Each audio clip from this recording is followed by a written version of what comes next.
a 2021 Ford F-150. Got our oil cap over here.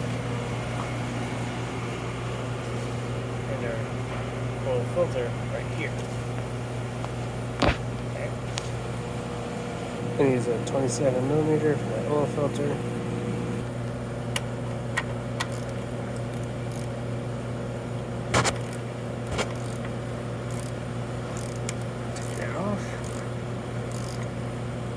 Get your new oil filter in there, and that was a PZ190. Put it back in there.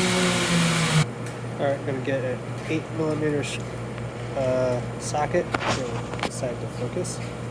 There we go, 8mm socket, and take out these two screws, and then you should be able to hang it off the side. If not, take out these two.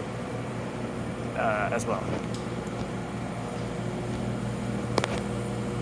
Here's your oil filter. You just grab it with a pair of pliers or your hand and just twist it off, and it will make a huge mess by hitting that hole, but it will drain.